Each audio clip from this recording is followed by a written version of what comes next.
Hey On The Clock fans, you're listening to another episode with your hosts Raul, Lezcano, and Jorge Martinez as they square off and tackle all of today's hot topics in sports news, trends, current issues happening locally and nationally, as well as highlighting some of our local student athletes across the Sunshine State. Now, welcome your hosts, Raul Lezcano and Jorge Martinez. You're On The Clock. What's going on, The Clock fans? How y'all doing? Back with another one. Happy to be here on this beautiful Monday. Had a lot of fun over the weekend. We got a big packed show for you, okay?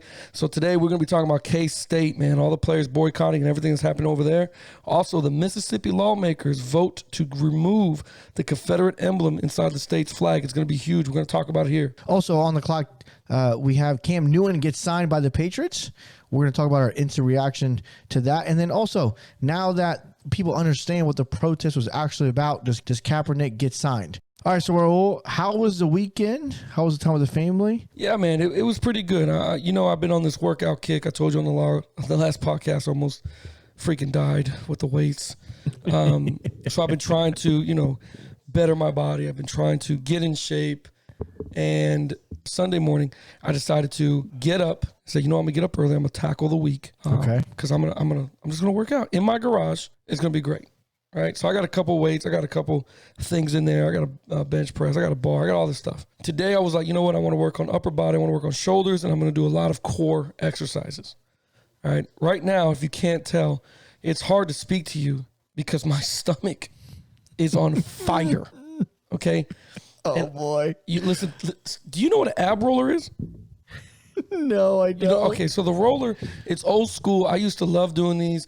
It's just this little roller with it's two handles, has a wheel in the middle, and you okay, you know what I'm talking about? You get on your knees, and you got to roll out and cry. So I already did about 30 minutes of elliptical. I've been lifting shoulders, and now I'm trying to transition into some core and then go back to shoulders. That's what I'm trying to do, superset this thing, okay? Let me tell you something. I have to learn that I am no longer an athlete. Yeah, that's gone. that's no longer in my heart. I feel like You're still an athlete, right? But the body that's upstairs, the brain is like, what are we doing right now? What the hell? We haven't done this in a minute. What are we doing? I get on my knees. I put a pad down. I get the roller. In my head, I'm just going to really quick roll out, roll back in. It's going to be super, knock it out. Yeah, it's going to be super quick. Absolutely. It's going to be super quick. Bro, I freaking rolled so fast. I smacked the ground with the side of my face and made a loud little pop. Oh, my God. Bro, I smacked so hard, the roller on itself started coming back. I rolled right back. I felt bad for you. Oh, my God. When I did it, all I heard internally was like, what did we just do internally? I just ripped my stomach in half. So then I look like somebody that's trying to roll dough, right? I'm just doing little squirts like this. I'm not even trying to go out too far. I'm so scared. I don't have the muscle recovery to come back, to bring myself back. After doing these, right? To do a full rep. Bro, I did 10. I did 10. I got up off the ground, did some shoulders, went back to the roller, and my stomach must have known, don't you bring your ass down here and do this again. Don't you come down here. Don't you do it. Don't you do it. Not today. So I said, I'm going to go out a little further. I stretched this thing out. Pow, I hit the ground again. This time with the other side of my cheek. I told you the first time. Listen to me. So my body's literally going, bro, you don't want to start with crunches? Like you don't want to start with a crunch or like a day one? That's what you want to start with? Do some squats or something, bro. Stop doing this. Do some toe chest, 6 inches. Do some 6 inches. Bro, I tried to tackle that roller. It was done. I finished it out 3 different sets, 40 reps. Yeah. So I did the 40 reps. I'm knocking them all out. Bro, I can't feel my stomach on Monday. Like I tried to get up this morning to go use the restroom. Bro, I can't feel my stomach. Like it's everything around me is shaking and moving. It's tight. And this is only day one. Don't you hurt like this day reminds 2? Me of? What's that? This reminds me of a Kevin Hart stint. What do you mean? You know where he says, I wasn't ready. Oh, God. You're right, bro. I wasn't. That's no. Right now. No. That's what your stomach was saying. No. I wasn't ready. Bro, I am hurting this morning, and this is day one. They tell me after 2 days, remember it's 2 days, you're going to hurt. Right. Normally it's the second day that really starts to get to you where you really stretch out the muscles. Bro. All right. That tells me, I know we are a Corona Hot Pocket podcast. Oh, yeah.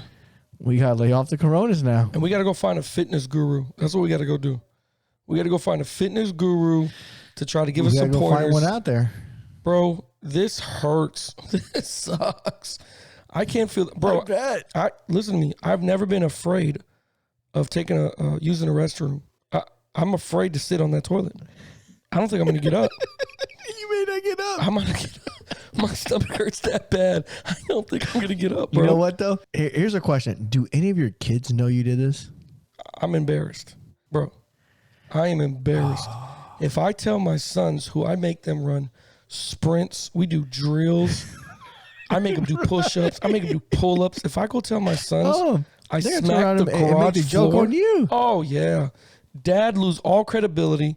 I'll never be able to tell them to go clean their room ever again. Yeah. The disrespect falls ever into again. the room. They'll say, Dad. Yeah, Dad. Do 10 abs first. Right. Then I'll go do it. I'm embarrassed to say it on the podcast because you know there's going to be players of ours listening. They're going to be like, yeah, I know. Heard you had a couple of incidents there, Muffin Top. Like, oh, God. I'm hurting, man. I'm hurting bad right now. I'm not lying to you. It hurts to laugh. Hey, but at least you know what, man? You're a better man than I am because at least you started doing that workout. Yeah. The only workout that I'm currently engaged in is picking up a beer and taking it from one spot from A to B, from the counter to my mouth and then back again. So bicep wise, you're good. For 12 ounces, I'm fire. Right. I'm doing good. I can do this all day. Now you start getting me on some type of ab workout. You know what? The beer doesn't like it.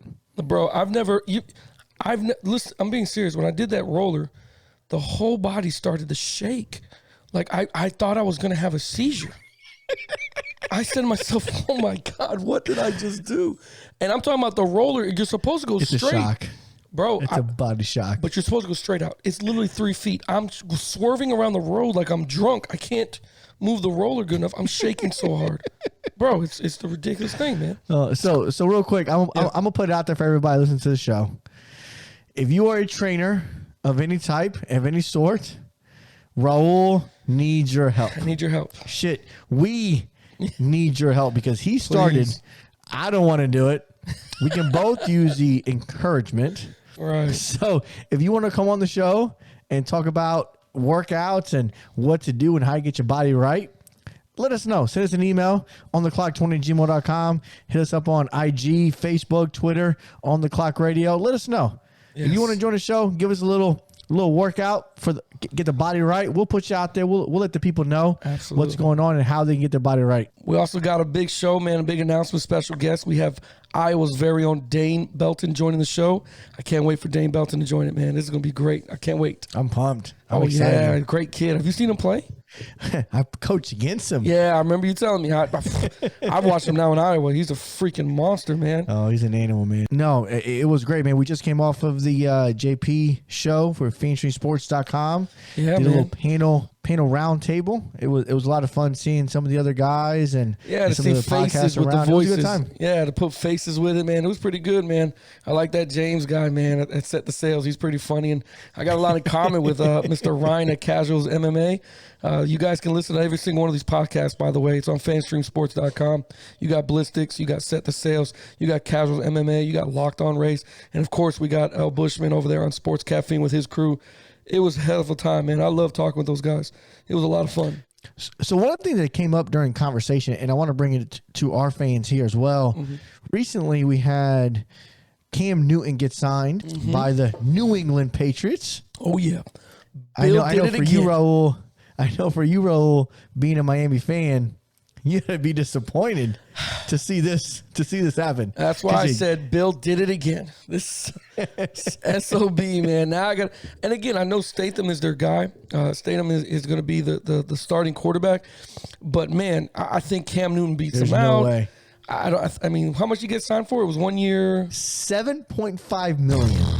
Listen, Jesus Christ, you don't sign a backup for $7.5 million. I think they had to meet in the middle for Cam because they do see the future with him.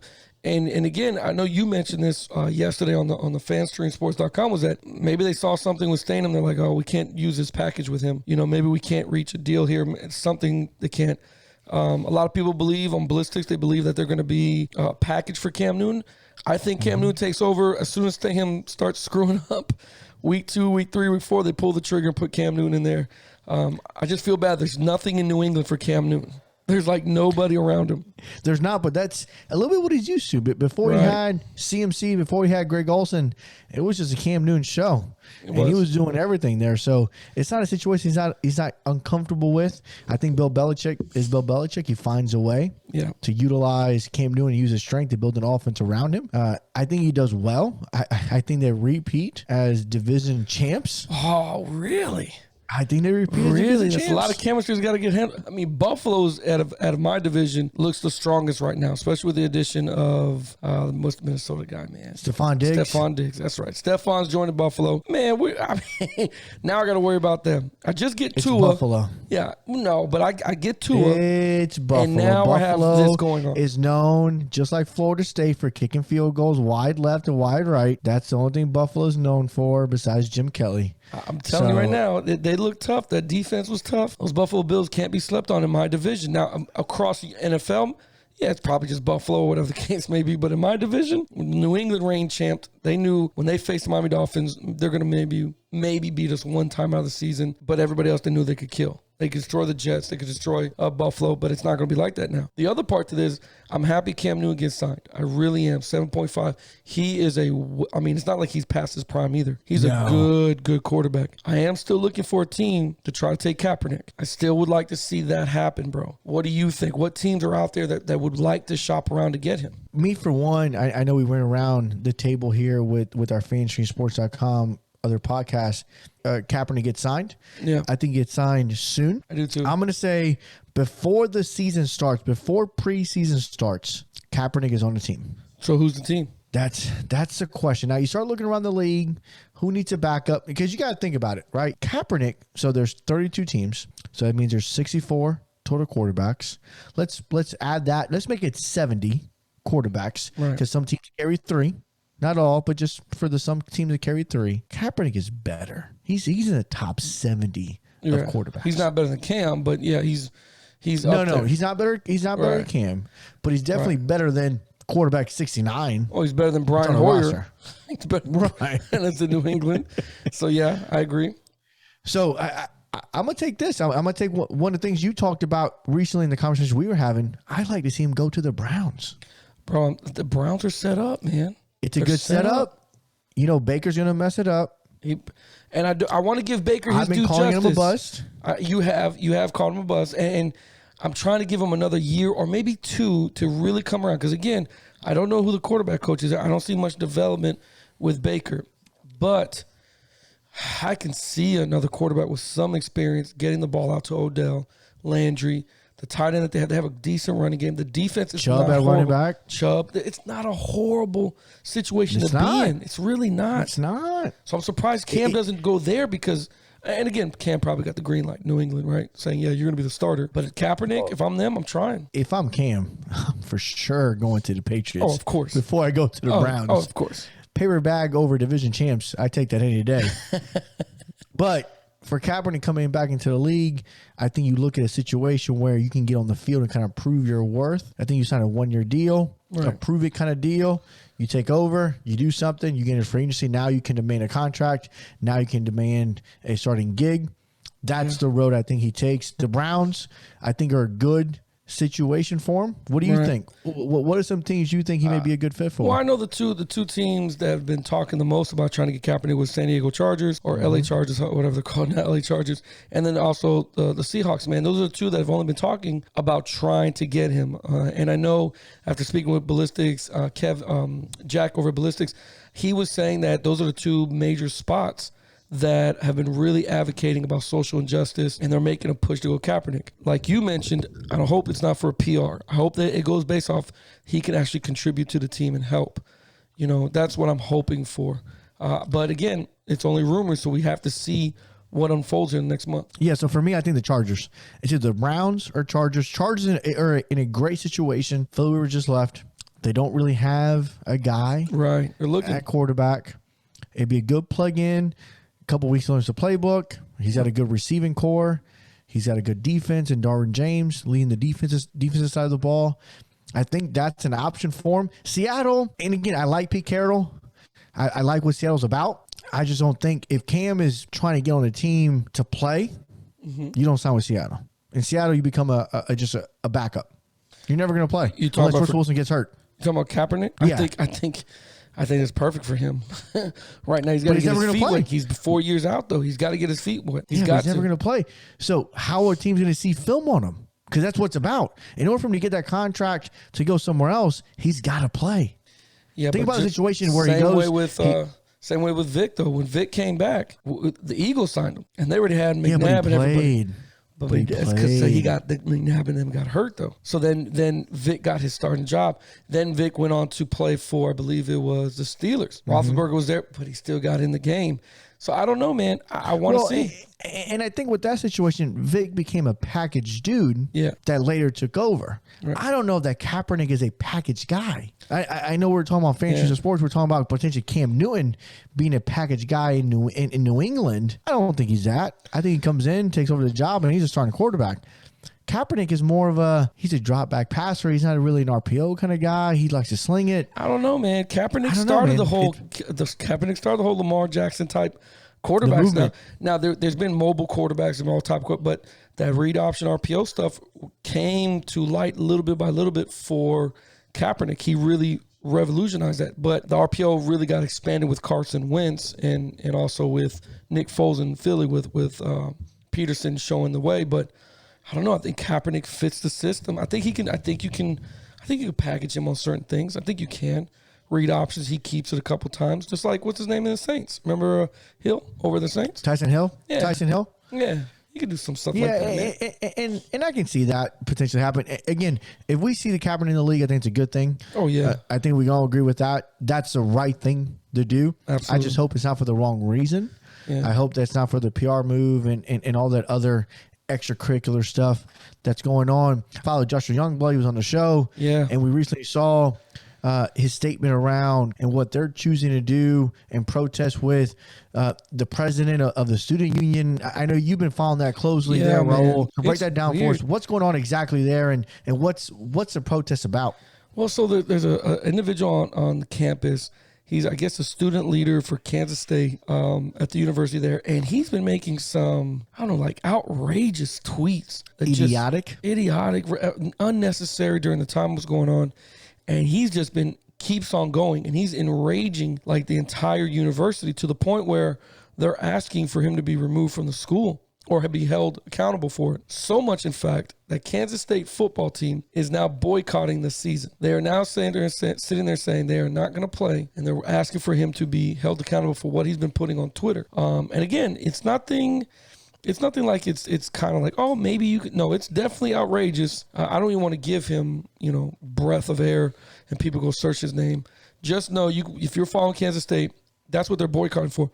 Me, for one, after having Joshua Youngblood on the show and knowing his standards, knowing where his morals lie, I'm with him, man. If people got to be in check nowadays, especially with what's going on. To make insensitive comments and blast it out and then have more people tweet about it and more people tweet about it. It's just, enough is enough. You're there for school. Go there for school. Do what you got to do, but don't. It's a very sensitive time. So he's taking full advantage of it, and he's making a mockery of what's going on with social injustice. And I don't think anybody's really sat down to explain to him that.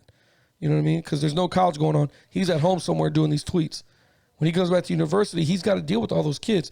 As a parent, I don't want my kid. If my kid is the one that's doing that, I don't want him going there. It's a dangerous situation, whether he believes it or not. You know what I mean? That some people are going to take matters to their own hands, and that's what you don't want. So with Kansas State boycotting, I think it's a silent protest. We're boycotting this. Every football player tweeted out what they're doing, and that's it. They're leaving the school to make decisions on what they want to do. Yeah, for me, I completely agree with what Joshua Youngblood and his teammates are doing. It's the right thing to do, and more people need to be held accountable. Right, man. It's a and this is the way that players are using their platform to hold these individuals accountable. Right. So For Joshua Youngblood, I salute him. For his teammates, I salute him, because this is what we need to be doing all the time to influence and create change. Absolutely. Mississippi is doing the same thing right now. Yeah. So Mississippi, for those that don't know, for those people that live outside of Mississippi, the Confederate flag, those symbols and stars are basically what created the flag. Yeah, they're embedded in their emblem. It's a battle emblem that's put in the Mississippi flag. So now lawmakers have decided, you know what? We're doing away with it. The House, the Senate, they all voted to remove it. I believe it was on Sunday afternoon, to retire the flag. It's a good move. You know what I mean? And people are going to be mad. Well, it's part of history. It's the wrong side of history. Nobody sits there and puts Hitler statues up and says, well, it was a part of our history. Nobody's done that. So you don't put that stuff up. I'm with them. I mean, NASCAR's doing it. NASCAR sat there and banned the Confederate flag from the races, which is huge in my mind still to this day.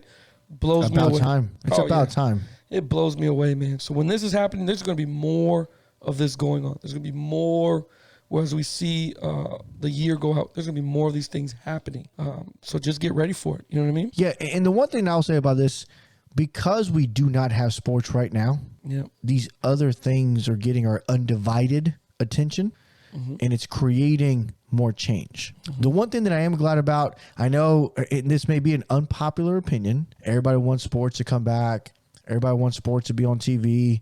Everybody wants what they thirst for to be available to them. Right. For me, these situations, because we don't have sports, we're not focusing on the other things that really matter.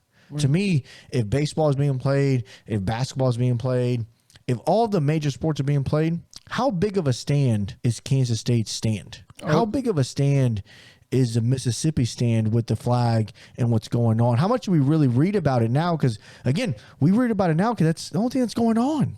Yeah, but, bro, if the season was in full swing and there was no COVID and we're going to go through it, I'm going to tell you right now, Kansas State saying they're not going to play a game is huge. Right now, nobody's panicking because they're like, well, we're not even sure we're going to have a college season because of COVID. But if it's in full swing, this is June when they start working out. If they're boycotting this, oh boy, it still gets the news. Just like the women's soccer team, American team. I don't know if you saw that this weekend as well. Yeah. All the women kneeled, all of them. It's still going to sit there and be talked about. It's still going to happen. It's that big of an impact. So I think we still talk about it. You're right. We do a lot more focus. ESPN's been doing it, a lot of sports shows. Because we don't have sports, we're talking more and more. But you know what? I don't mind it. I really don't, because it's sparking these conversations. I love it. And if you can have it during sports and know what's going on, I'm not saying give your opinion about something. Just report on what's happening. I think it needs to be done, because majority of young kids, do they watch the news on CNN or their local news? No. They're watching ESPN, though. They're watching these other major sports networks. So if they're seeing Kansas State, one of their favorite teams, doing it, I'm all for it. Ole Miss, 5 years ago, removed the flag from the campus, I believe, and then doing this to remove it from their emblem as a state flag. Hey, man, I'm all with this. Let's start making these changes. That's huge. Let's get this stuff going and get it out the way. You know what I mean? All right, on the clock, fans, and on the other side of the break, we have Dane Belton joins the show, Jesuit alumni and current Iowa football player. You don't want to miss it. You're on the clock. Hey, on the clock, fans, listen up. This is something that's exciting, that's coming to you. It's going to change youth sports. You don't want to miss this. We have YSR, Changing Youth Sports and How You Search These Teams. It's going to be launching July 4th. You don't want to miss this. Again, save the website, ysrusa.com. You'll be able to plug in your zip code, find organizations in your local area. Also, if you're a private coach and want to get listed, visit them at ysrusa.com. They're going to be the official Yelp of youth sports. You're on the clock. Came up right with a scrap, iron on his lap. One false move, get whacked. Got the whole hood on his back and it just like that. All right, so next up on the show, we have a Tampa Zone Jesuit alumni. We have Dane Belton that joins the show. Dane, how are you, sir? I'm doing well. How about you guys?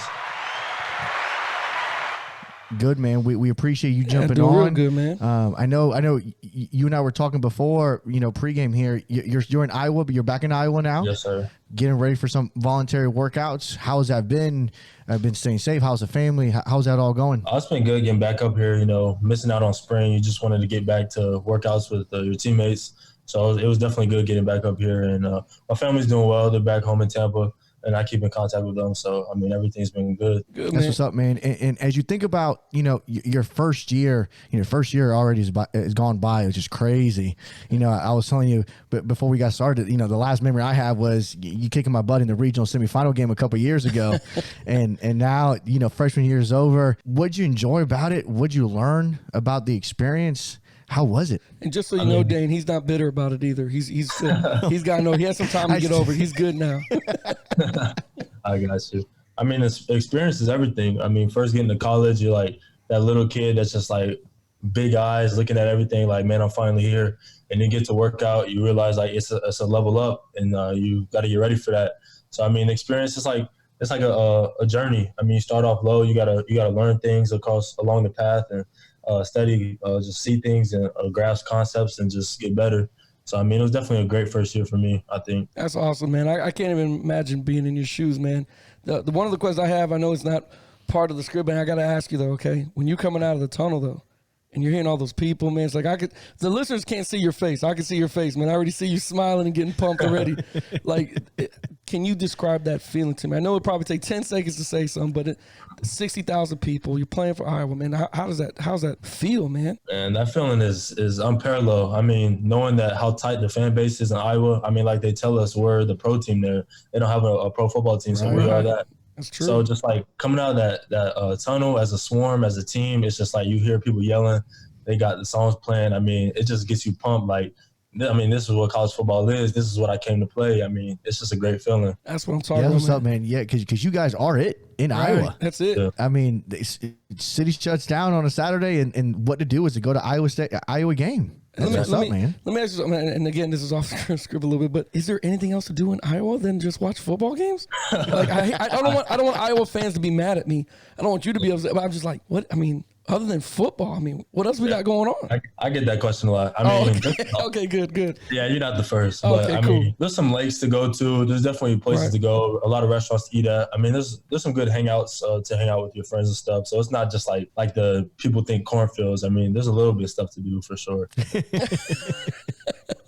That's cool, man. There is a lot of cornfields too, though. Right. So, as you think about that freshman year, any play stands out, like any situation that stands out to you? Just one play that I definitely love. It was a simple play, nothing spectacular. It was when we played Illinois, second to last game of the regular season.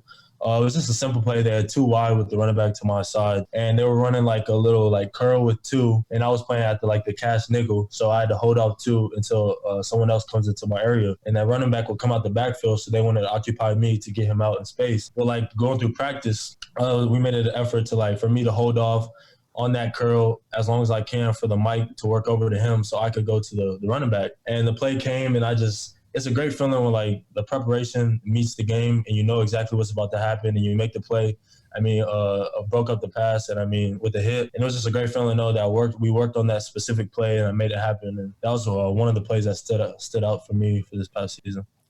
Awesome. And that's just interesting to listen to you just talk through that. Right. You know what I mean? And especially us as football coaches, listening hold that guy through, not be enticed, but what your eyes are seeing in front of you. Because me as an OC, you're absolutely right. I'm going to throw that running back into the flats to appeal to your mental saying, I got to jump on him. That's my responsibility. I got to get down there to then just throw that curl right off your ear. Off your head, and the fact that you were able to do that and hold them off, and you guys have worked on that week that showed that preparation in practice applies straight to the game in a situation that mattered. So kudos to you for sure. How many hours do you spend preparing, by the way? I mean, I played a little bit of college. It was probably different than what you're going through now. We had VHSs, so I'm sure you guys don't have to deal with that. But how many hours do you prepare for a team, do you think, estimated? Oh, man. I don't even know if I could estimate. I mean, you got practice time with the team that is so many hours during the week, but then also you got to go in and be dedicated and go by yourself. And we have iPads to watch film. You got to go home and watch film on your own. So I mean, it's too many to count, but it's definitely a lot to be ready when come game time. Key words I took out of that, just so you know, I heard you say iPad and go home. Do you not an option when I was your age, like VHS.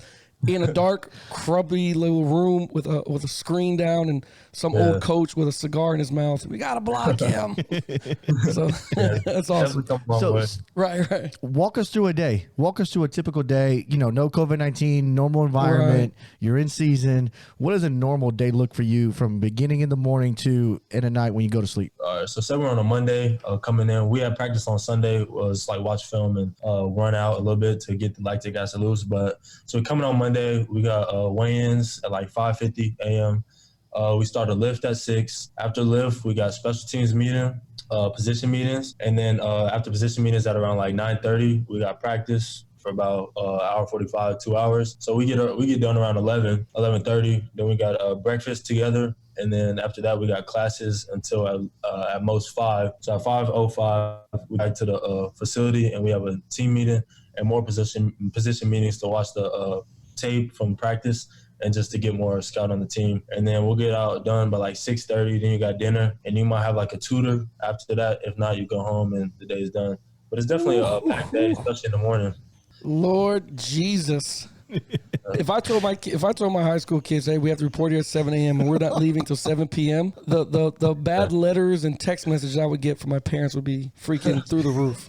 Yeah, you don't get back to the dorm or your house till late at night for sure. Right, it's long days, and then once you get back to the dorm, you're doing homework. Right. Exactly. Yeah, the sacrifice you got to do for your dream, man. Do you regret it? Probably not, right? Like this, going back to your senior year, I don't know what made you pick Iowa, man? What made you say, you know what I mean? Because, and again, it's not a bad thing. I don't think about I just try to go into the psyche of the player, like, what are some things that you're looking for from schools, and what made you really gravitate to Iowa? You know what I mean? Well, I get that question a lot from like people like you that want to understand, but also people that like, why'd you go to Iowa? Like they're not good or something. Like nobody knows Iowa, like the basic person.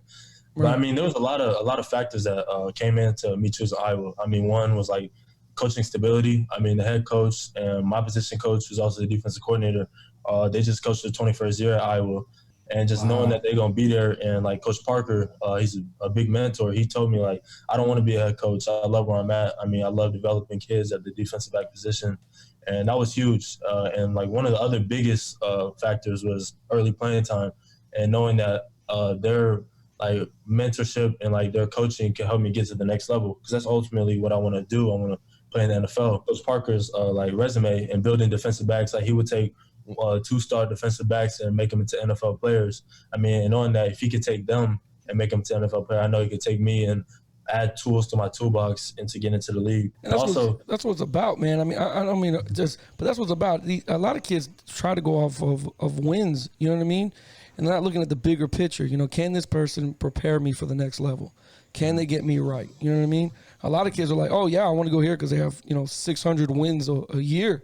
Like, I love this college, but they don't understand the preparation like you're talking about. And then a coach, I can hear the sentiment in your voice when you talk about that coach. He means a lot to you, huh? Oh, definitely. Yeah, he's father figure in the facility. I mean, I definitely have a lot of coaches I like and that I gravitate towards, but he's been where I want to be. I mean, he played at Michigan State. He was a Big Ten defensive back, like first team, all that. And he was just, so he knows like exactly what I want to be and how to get there. So now recently Iowa's been making waves here locally in Tampa, pulling kids, pulling big time recruits to go to Iowa, starting with yourself. And then just this past Saturday, we had Jordan Olodokin on Sunday, on Father's Day, also commit to going to Iowa. So talk a little about your excitement about having another Tampa guy join you up in Iowa, especially a kid like Jordan Olodokin and his talent going up there to join you, man. How do you feel? I mean, I feel great about that. I mean, just like everyone's been saying, ever since I committed, I've been an advocate for Iowa, trying to get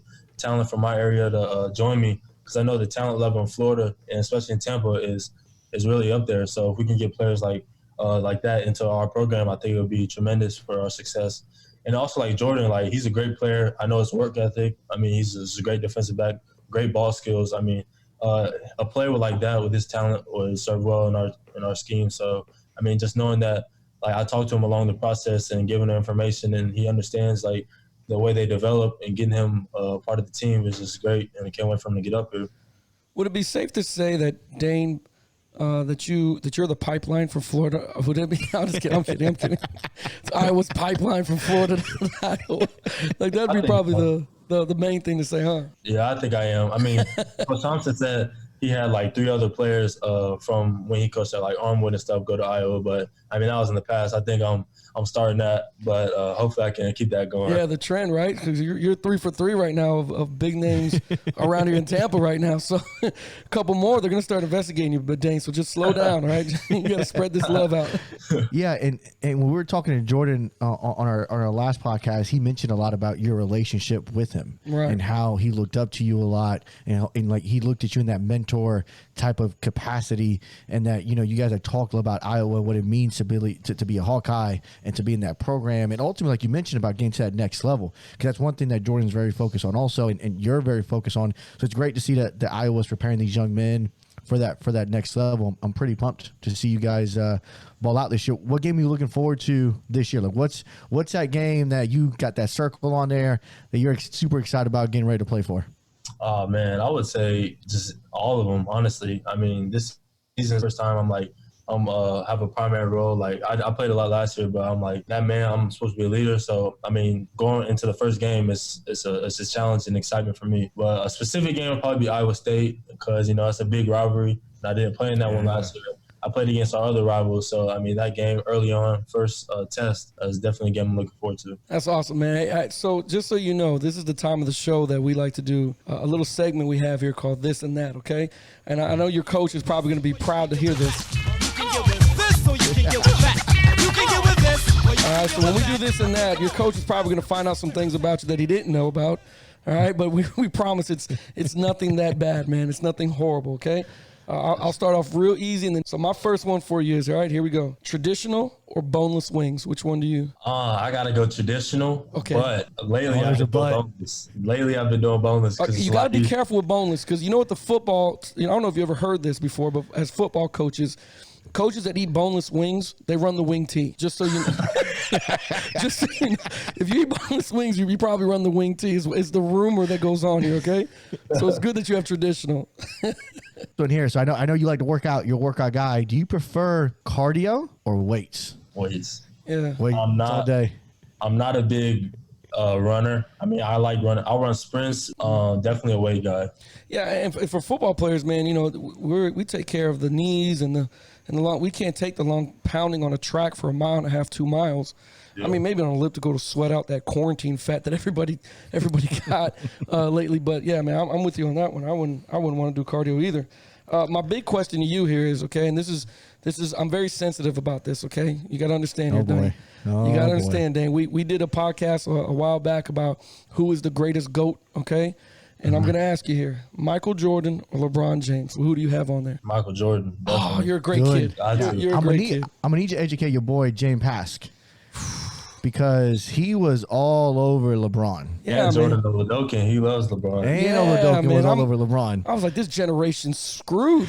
Like we're leading the wrong direction. And then again, there's nothing wrong with LeBron James. LeBron James, I think, in this generation is a great, phenomenal basketball player. Off the court, he's a GOAT. Off the court, I mean, building a school. I mean, if you don't get a humanitarian award for just that alone, you know what I mean? So I agree with you, but I love MJ. MJ's all. I'm an MJ fan. Yeah.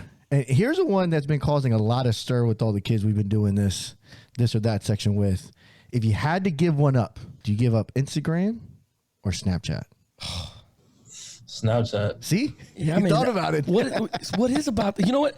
And I think Instagram's the. I guess I'm the old man. I like Facebook, right? So I'm the old head, right? So Dane's like, yeah, you're the old guy. Instagram's your guys. That's the VHS. Snapchat, same thing. Jaden Pass was like, nah, man. As long as I got Instagram instant message, I'll give up text messages if I have to. I just want to give up Instagram. What is about that with the generation? You guys like that one more? Is it Snapchat complex or what? I mean, I just feel like I can communicate with people other than Snapchat and like Instagram. You get to like share posts and like see other people's feeds and their life. You don't really see that a lot on Snapchat. Like you have stories, but it's not up, so that's true. Yeah, that's true. That's what's up. So when you do have time, I know you said you had a busy schedule, but when you do have time, which one do you prefer, PlayStation or Xbox? PlayStation. Oh, that was immediate. Hey, man. You immediate, my man. I got to meet your parents. They raised you right, man. I got to meet these people. That's what I'm talking about. You excited about that PS5? Oh, for sure. Oh, I can't wait. Thing is sexy looking, isn't it? God.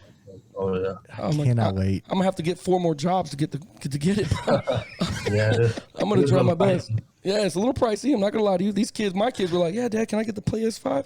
As soon as you get a job, buddy, and we'll split the bill. All right, and then another one here kind of goes with the wings earlier. Straight or curly fries?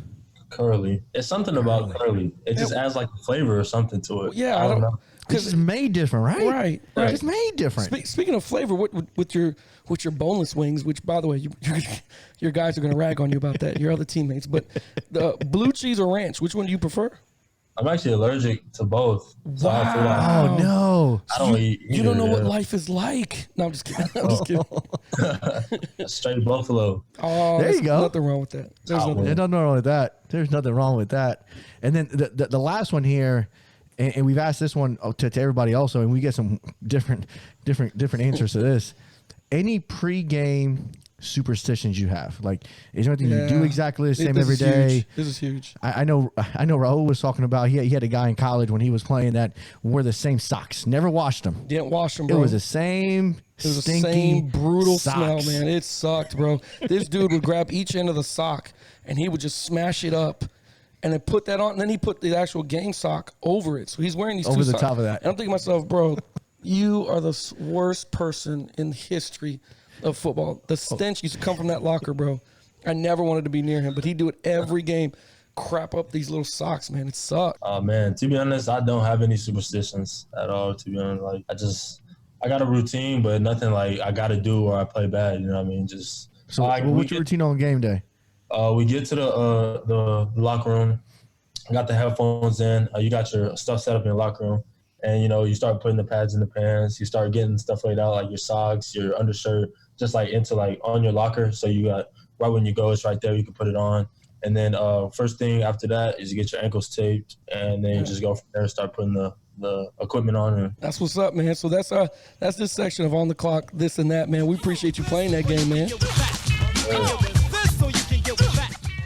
That's awesome, man. That's really good, man. Hey, man, I don't want to take up too much more of your time, man. I told you it's going to be short and sweet. I know you're a busy guy, and we're probably pushing back some kind of game film or iPad that you should be on right now.